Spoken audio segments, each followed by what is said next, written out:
Okay. Hi, everyone. This module is about training deep neural networks. Specifically, we will cover the practical techniques that make gradient-based optimization work well and converge to a good, stable solution. Right. So in the previous sessions, you would have learned about perceptrons, MLPs, forward propagation, back propagation, activation functions, loss functions, gradient descent variants, and so on. Now, all of these give you the tools to actually start training a neural network. But practically, when we do training, we might face a lot of struggles with the gradient-based optimization process, right? So what can we do to ensure that the optimizer does not struggle? Right, so we'll cover 4 topics. The first one is the initialization. How do we initialize the weights in a correct manner? The second thing is the gradient signals. How do we ensure that the gradient signals are, stable throughout the training?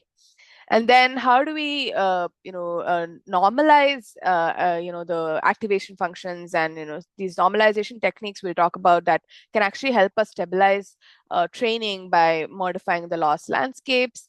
And finally, we'll also talk about how do we make the network converge to a generalizable solution rather than overfitting to the training data particularly.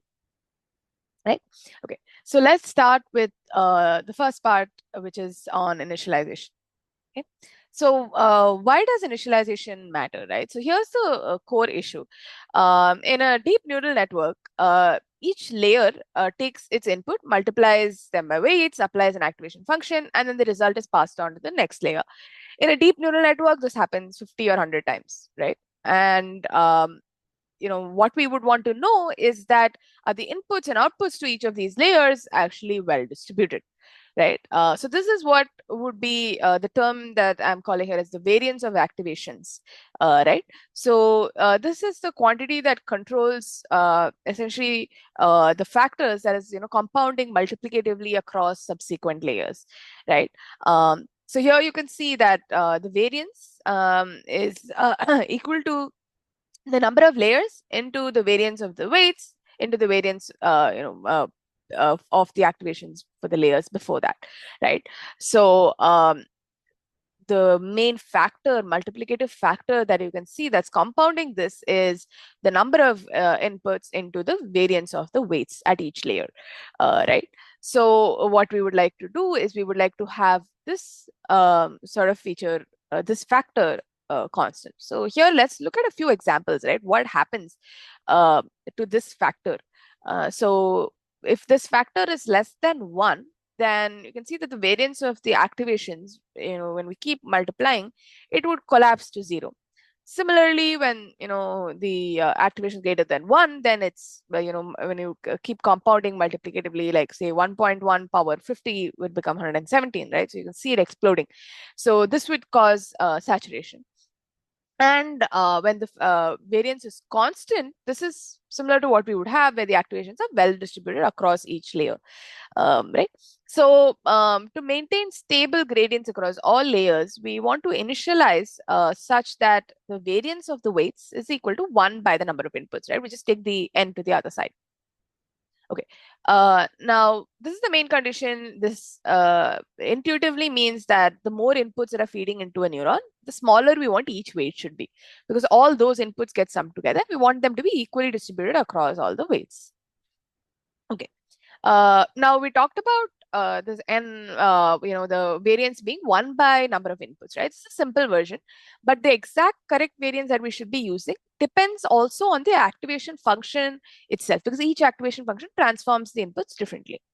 Now, for a tanh or a sigmoid, we use something called Xavier or Glorod initialization. Here, the variance is 2 by number of inputs plus number of outputs, which accounts for both the forward and the backward pass. So why does tanh work with this? Because near 0, tanh almost behaves like a straight line with slope 1. So it passes the signal through as is without changing it, right? Now for ReLU, if we see, we use something called He initialization or K-Ming initialization. Okay, so here the variance is 2 by number of inputs. So why do we have a factor of 2? Because ReLU, zeros out all negative values. Okay, that means on average only half the neurons are outputting something. Right, so this factor of 2 compensates for that halving. So one important thing to note here is that the initialization should also depend on which activation function we are using, and we should ensure that these are matched. Okay.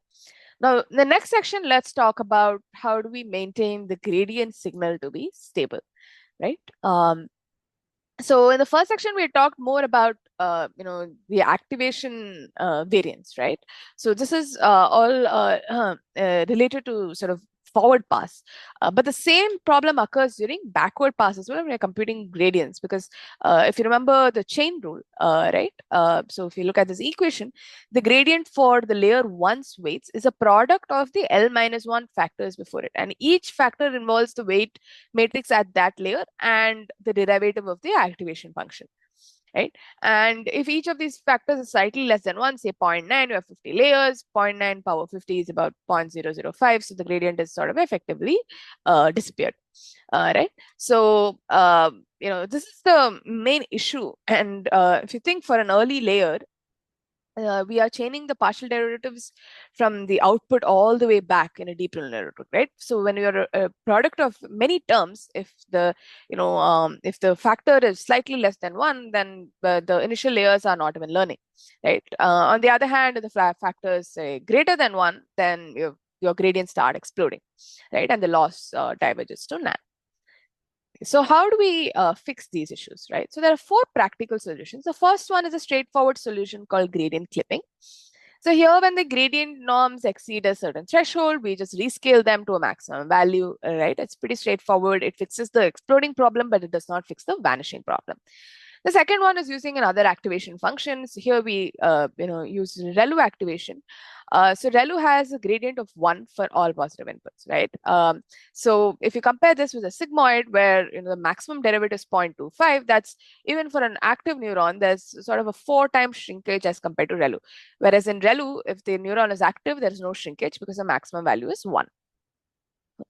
The third kind of solution for gradient instability is a normalization, which is batch normalization or layer normalization. This essentially recenters and rescales the activations at every layer, right? So we'll cover normalization in more detail later. The fourth one is also something called residual or skip connections. Here we simply add the input directly to the output, right? So the output y is equal to f of x plus x. And here when we take the gradient, even if the gradient of f of x tends to 0, the derivative of f of x tends to 0, when we take the derivative of x, we get the identity, and the identity is always sort of non-zero, right? So there is still a path for the gradient to flow through, even when the derivative of f of x becomes 0. So this is sort of a key innovation, and this is the key idea behind networks such as ResNet, which enable to go very deep without sort of losing or without this gradient vanishing problem. Okay. This is on gradient instability. The next section we'll talk about is, normalization, which, we also mentioned is useful in stabilizing the gradients, right?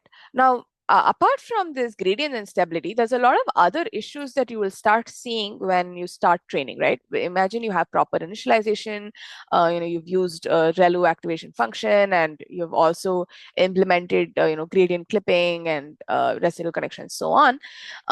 You might still observe a few things, right? So some of them are you would require to have very small learning rates, right? Increasing the learning rate even slightly starts causing the loss to diverge, right? So the convergence is very slow. Second thing is you'll have to initialize very carefully. Small change in the weight initialization causes a completely different solution. So this network is not very robust to initialization. The third thing you might notice is, adding deeper layers makes it worse. Even though you'd expect it to have more capacity, you see that, deeper networks become harder and harder to train. And the fourth thing you might notice is that the loss sort of, is oscillating unpredictably. So instead of the loss sort of going down or descending smoothly, you see that the loss curve is sort of noisy and jumpy, especially in sort of early epochs. So root cause behind all of this is that the optimization landscape itself is poorly conditioned, right? It might be steep in some directions and flat in others. So small steps are, safe, but if you take large steps, it overshoots. And then the solution to this is that we need to smooth the landscape. And this is done by these normalization techniques, such as batch normalization. So what batch normalization does is it normalizes the activations to zero mean and unit variance at each layer before every gradient step. So here you can see in the equation that we subtract the batch mean and divide by the batch standard deviation, plus some tiny epsilon to avoid the division by zero. But we still want to keep the learnability of the network, right? The expressibility of the network. So we also learn this scaling and shifting parameters, gamma and beta. So these are completely scalable, and these keep the expressibility of the network intact, even though we're constraining the activations to be zero mean and unit variance. Okay. So the side effect of this is also that since this mean and variance come from every random mini batch, this also acts as mild regularization and helps with generalizing the model, which we'll talk more about generalization later. But batch normalization also helps in more generalizability. Yeah, this is the PyTorch code for it, and yeah, the next thing we'll talk about is layer normalization. But before that, we also want to talk about how does batch normalization actually smooth the landscape. So without normalization, you can see that a weight update or change in layer L changes the magnitude of the inputs to layer L plus one. Right. So imagine you change in layer 5, say 6, 7, 8, 9, and all the downstream layers get affected, in an unpredictable manner. Right? By renormalizing after each layer, saying no matter what the earlier layers do, the input distribution to the subsequent layers will always be zero mean and unit variance, right? So the layers are sort of decoupled, and each one, we're enabling each one to see a stable input regardless of what has happened before, right? So this is how the sort of loss landscape is smoothened. Okay, so the next thing we'll talk about is a layer norm. So this is the same concept as batch normalization, but essentially instead of normalizing across the batch, we normalize across the different axes, across the features per sample, right? It's the same formula, just the only difference is the computation, right? In batch norm, we computed across the batches, so we need large batch sizes.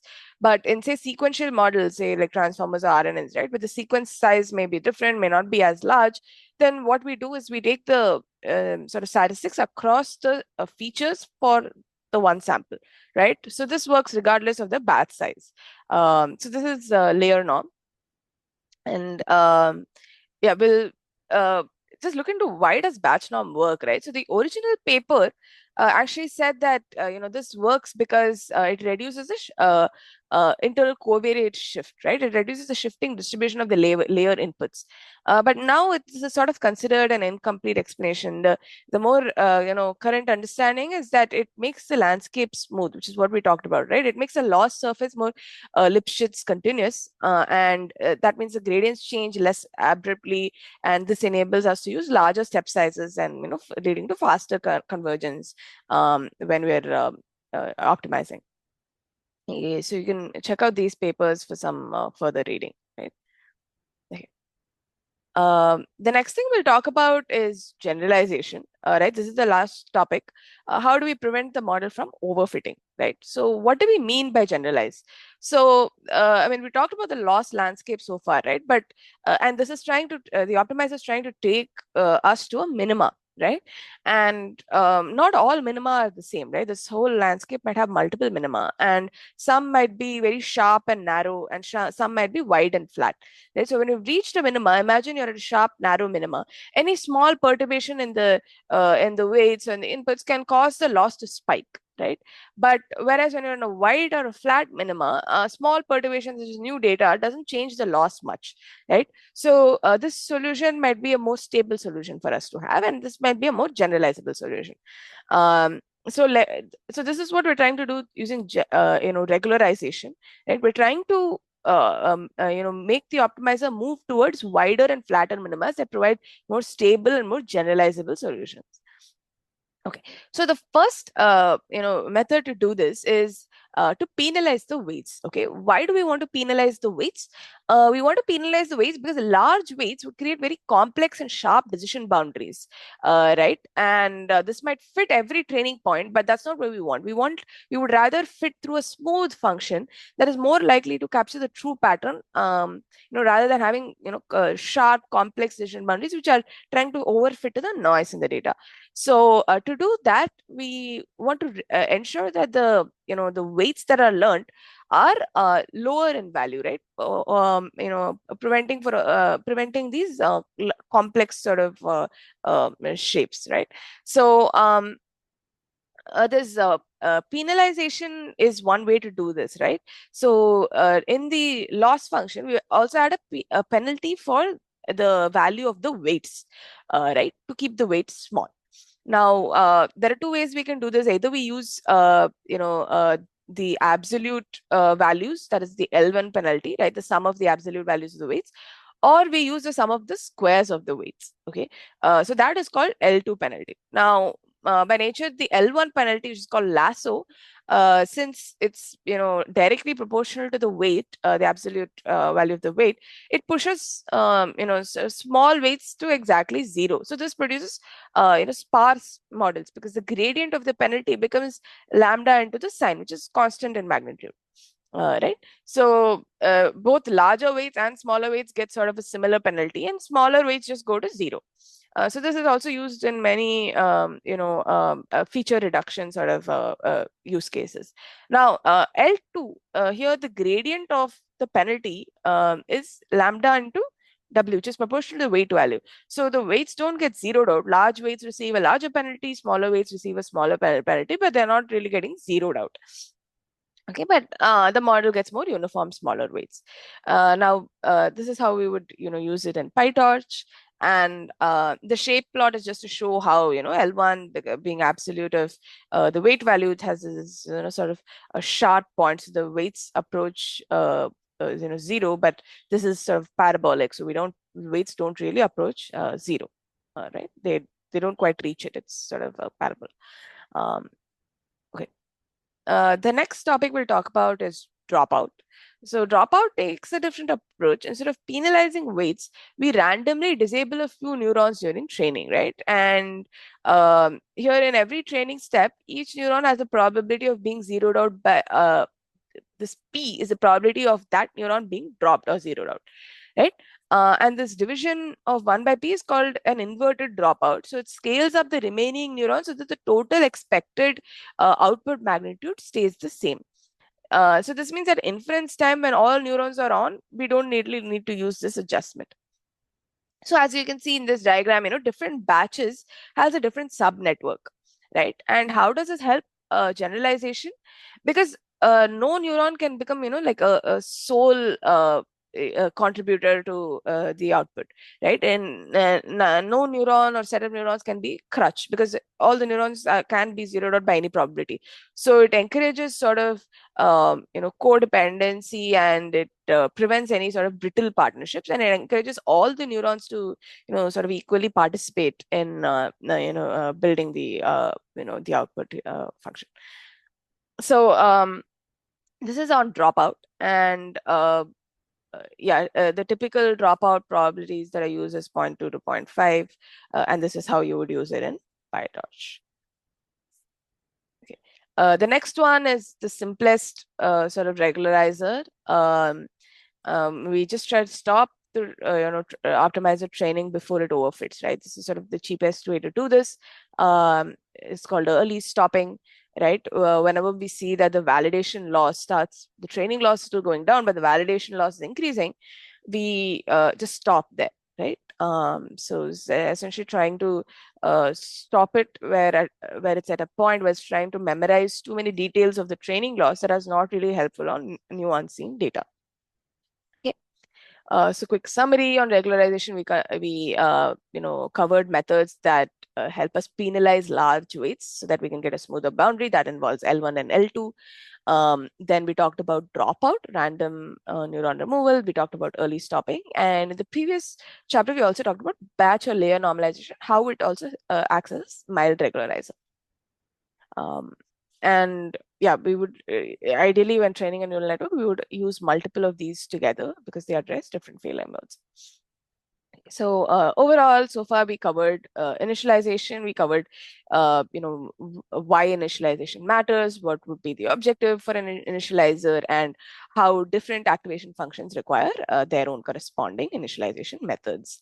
Then we talked about, how do we, during backward pass, how do we ensure that the gradient signal does not vanish or explode? So we talked about gradient clipping, skip connections, residual connections, ReLU activation function, and so on. We also talked about other ways to stabilize training by smoothing the loss landscape, and this was batch normalization and layer normalization methods.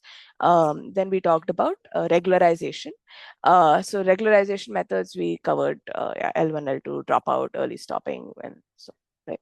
Okay, so this is the end of the training deep neural networks module.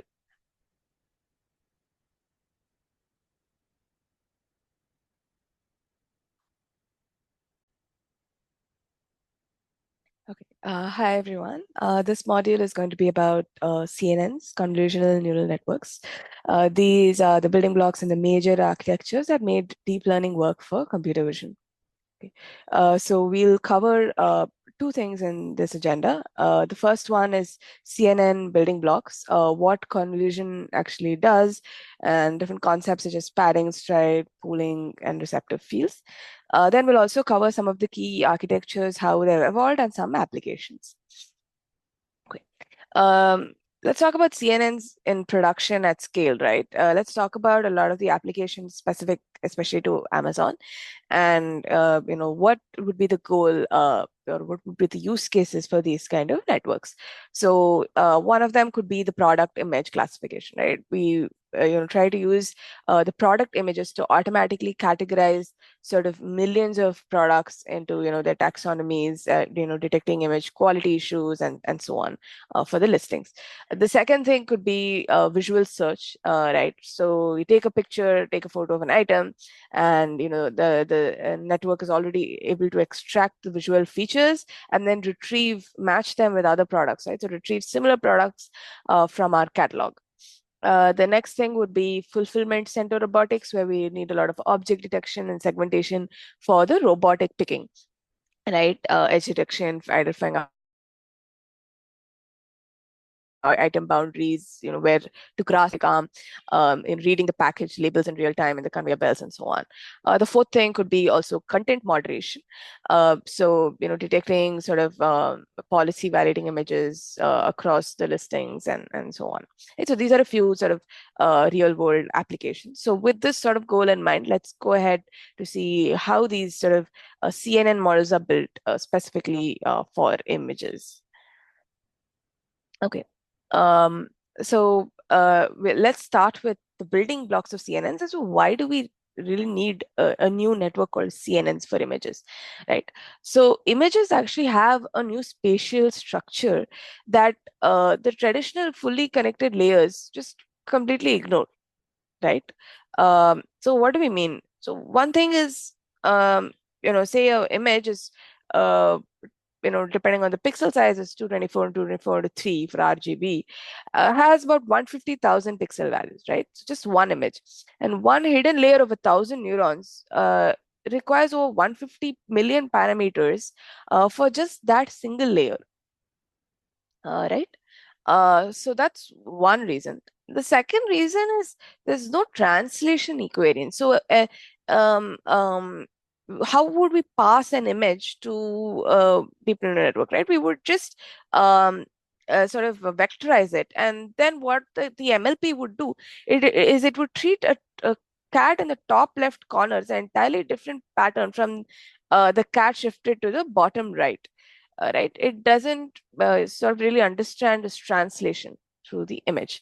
The second thing is there's no local structure, right? There's no way that the model understands that these pixels are near the first pixel, right? And then, sort of adjoining.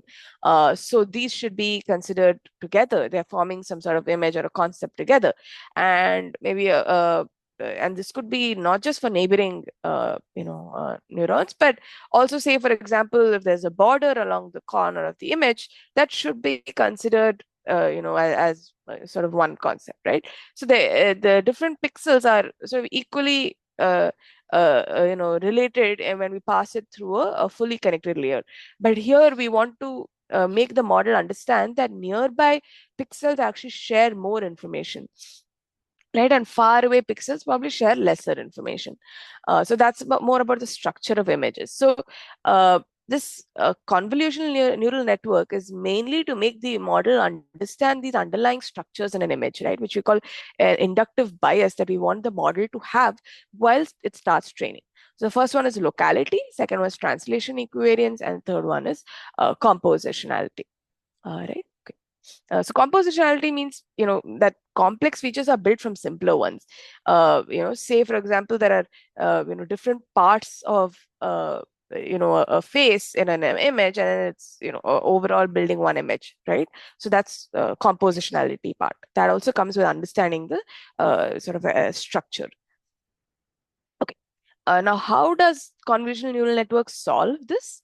So convolutional neural networks primarily use this thing called the convolution operation, right? So this is the core operation where you have a small grid of weights called a kernel or a filter, right? And this is the primary parameters set that we are learning. Okay, and we slide this kernel across the input image, and at each position, it computes a weighted sum.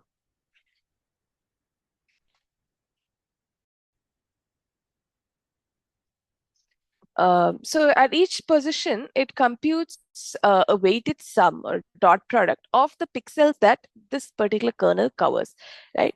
So for example, here you can see, right? For the first part of the image, this kernel applied to this would give you an output of 5, just multiplying it element-wise, right? Then when we step forward, we move the kernel over to the next set of the adjacent set of 9 inputs, and then we get the second output, right? And then so on, right? So then we can fill the entire image through this process. Okay. Now, as you can see, there are two properties that sort of come out here, right? So each output pixel here depends only on a small region of the input. Okay, and the other one is the weight sharing. So the same kernel is applied at every position. So this allows to have fewer parameters, right? Okay. Now, one thing you might have noticed is we started off with a 5 into 5, sort of input size, but then we ended up with 3 into 3.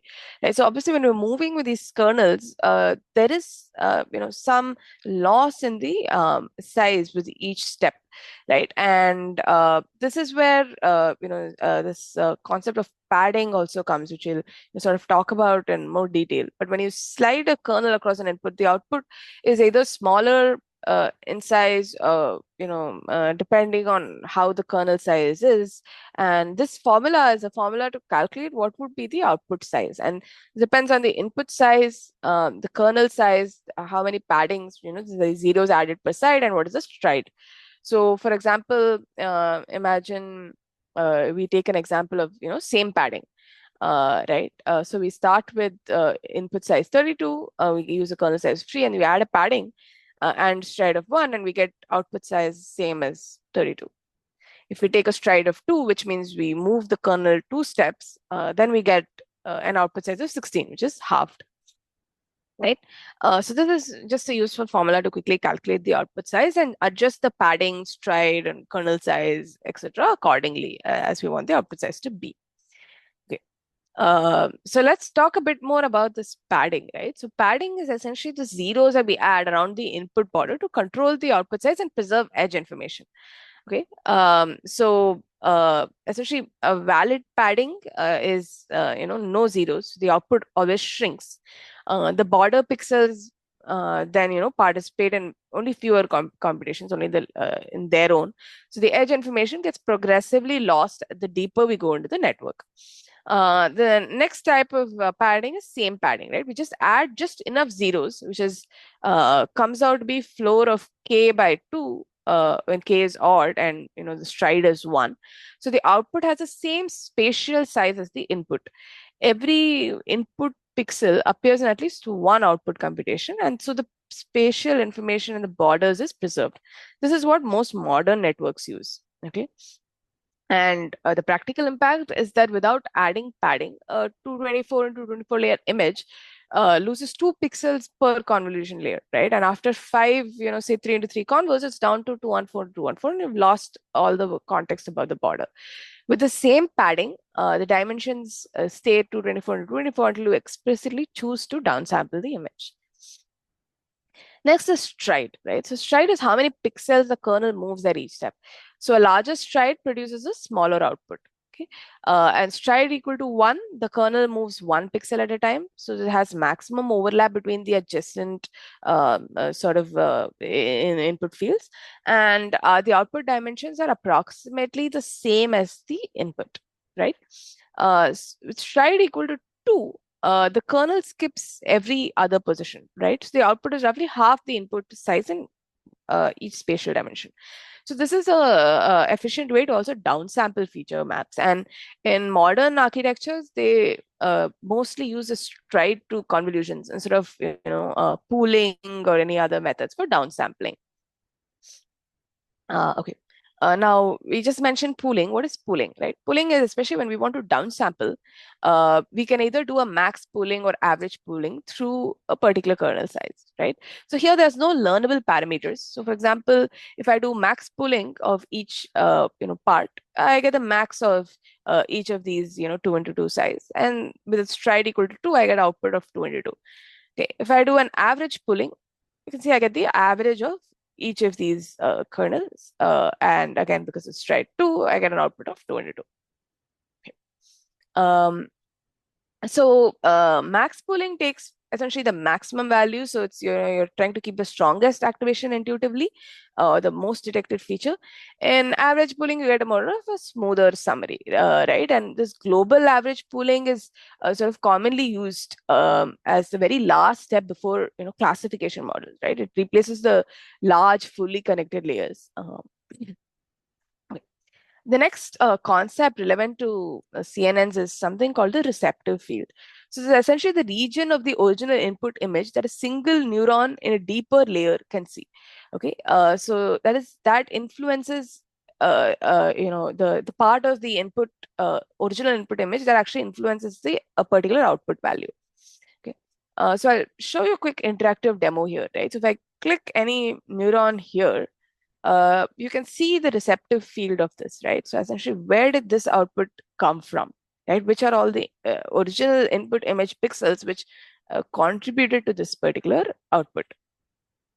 Okay, so here, there's a key insight for how do we design architectures, right? So if we stack 3 into 3 convolutions, they give the same receptive field as a single 7 into 7.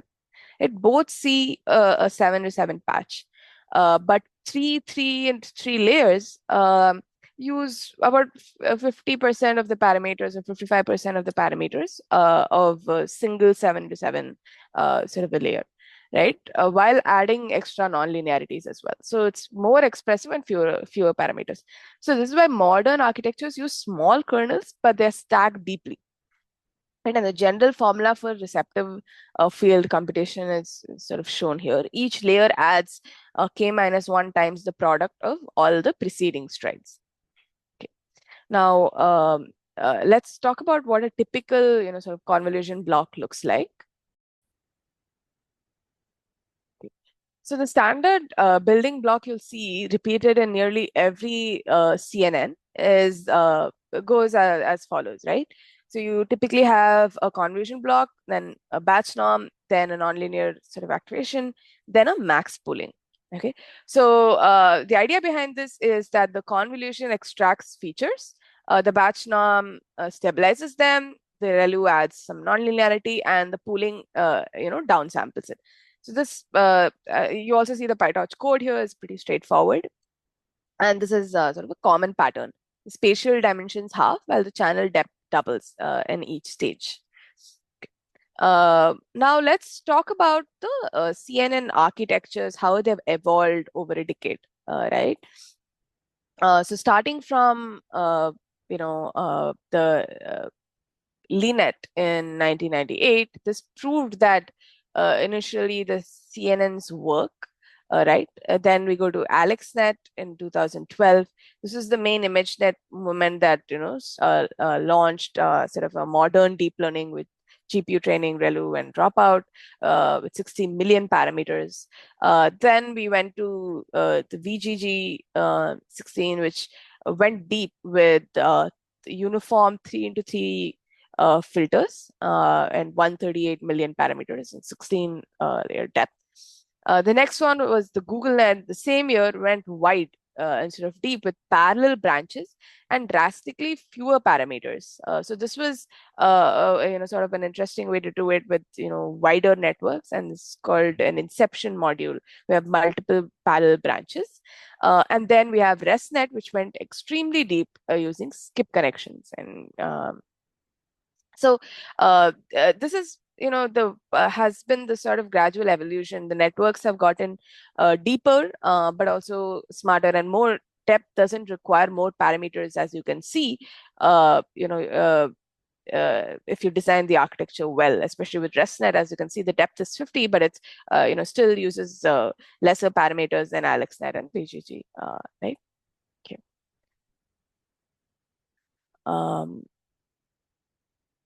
Yeah, so just covering a few additional points here. So VGG's main contribution is they had two stacked 3 into 3 convolutions over the same receptive field as one 5 into 5, right? But with fewer parameters and an extra nonlinearity.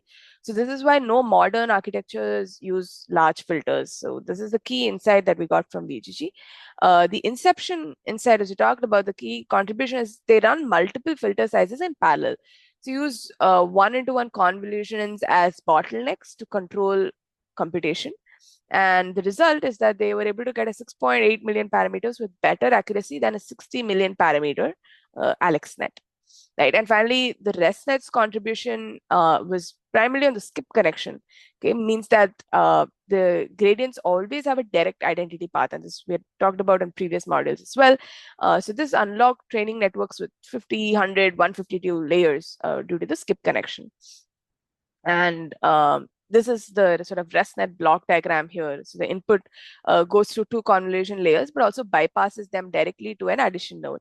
And that bypass is the primary, sort of innovation that enables deeper and deeper networks. Okay. Now let's, talk about, some more intuitive concepts to where parameters actually live in a CNN, right? So if we talk about a single filter in a CNN, it's not actually 2D, but it's 3D, right? A 3 into 3 filter applied to an input with 64 channels is actually comes out to be 3 into 3 into 64, which is 576 values plus one bias. So if we apply 128 such filters, we get about 74,000 parameters for that convolution layer alone, right? So convolution layer formula, it comes out to be the number of filters times f into the number of input channels plus the one bias per filter, right? Now, if we compare the VGG's first fully connected layer that we were talking about, takes 7 into 7 into 512 volume. That's 25,000 values and maps to 4,000 neurons. That single fully connected layer has over 102 million parameters. So one fully connected layer has 1,400 times more parameters than a convolution layer that does more spatial processing, right? So this is the primary innovation that we got from a primary benefit that we got from convolution layers, especially for image structure type processing, right? And this is also why modern architectures have replaced large fully connected layers towards the end of the CNN with global average pooling. right? So this reduces the FC portion of parameters from, about 120 million parameters in VGG to about only 2 million in ResNet as well, right? Okay. Now, okay, let's also talk about this one-to-one convolution that we had mentioned earlier, right? So what's the point of this? It doesn't look at, spatial neighbors at all. So first use of this is channel reduction. So before applying an expensive sort of 3x3 convolution on 256 channels, we first reduce that to 64 channels with 1x1 convolutions. Only 16,000 parameters for that reduction, and then 3x3 operates on 64 channels instead of 256. The second use is adding non-linearity, right? A 1x1 convolution followed by ReLU as a non-linear transformation without changing the spatial dimension. The third use is cross-channel interaction. At each spatial position, it's a learned linear combination across all channels, right? So like a tiny per pixel sort of fully connected layer. And yeah, this comparison also shows this clearly, right? A one-to-one bottleneck is 16K params versus 590K for a fully connected sort of layer. Okay. Or sorry, 590K for a full 3 into 3 sort of convolution, right? Okay. So this one-to-one convolution now started appearing everywhere in Inception modules, ResNet, bottleneck, blocks, and so on. So it's primarily like a dimensionality reduction step, right?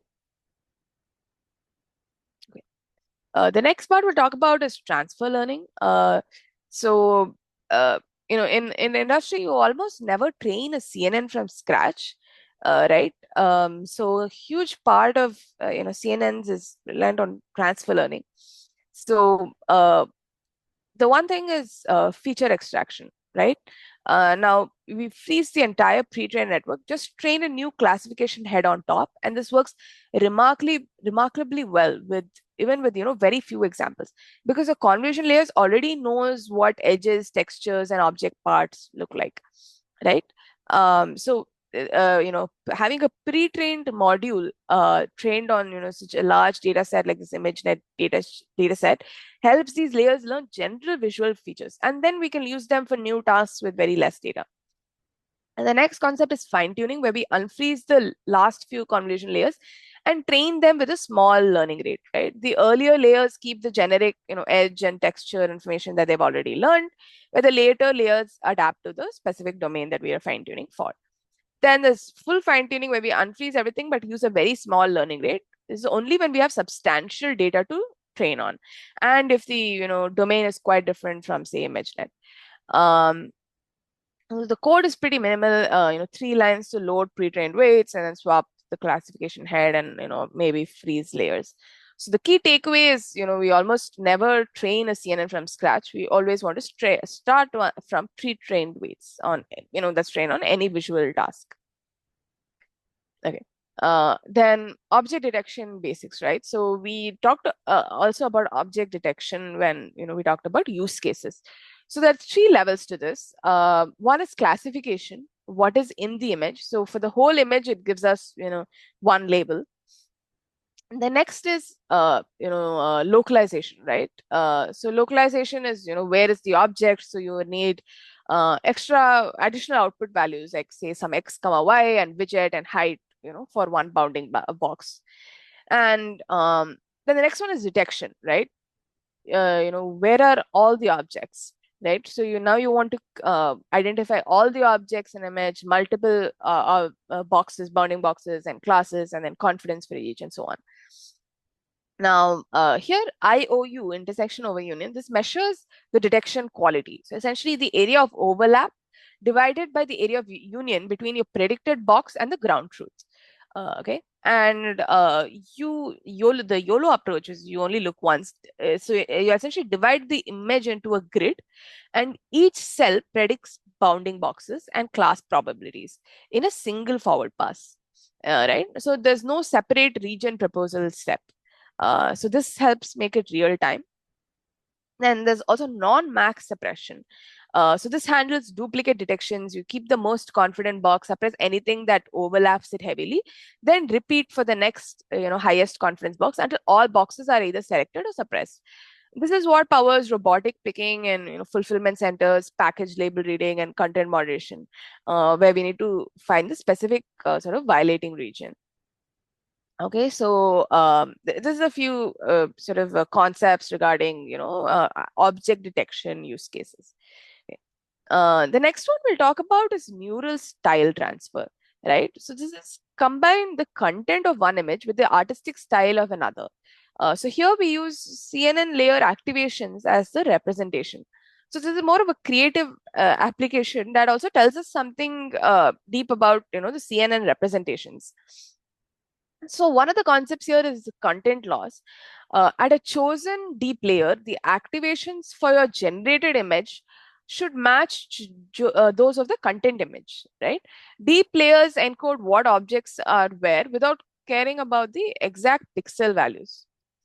Then the next one is the style loss, right? So instead of comparing the activations directly, compare the gram matrices. Okay, this is a correlation between the different channels. So if channel 5, which is say about vertical edges, and channel 12 is about say blue color, if they're correlated in the style image, then they should be correlated in the output as well. So this captures texture patterns without caring about spatial layout. Now, think about optimization. The optimization is a bit unusual. So the CNN is frozen. You back propagate through the frozen network into the pixels of the output image itself. You're optimizing the image instead of the model weights. This is another way to do it. So you start from the noise or the content image and then back propagate into the output pixels directly. Only the image pixels are updated. Okay, so all of these concepts show why pre-trained CNN features are so powerful. It provides sort of a universal perceptual representation of image content and style and so on. And the same features used for classification also define are able to define content and style in a meaningful way. Okay. So let's talk about the key takeaways from this module on CNN. So CNNs exploit spatial structure. That's what we talked about is the innovation in the convolutional neural networks versus the fully connected networks. They exploit locality, weight sharing, compositionality of structures such as images, and the standard block is convolution, batch normalization, ReLU, and pooling. The other one that we saw, especially from the evolution of architectures, is the architecture design itself seems to matter more than the parameter size. So smart architecture designs, such as skip connections, can help us go deeper.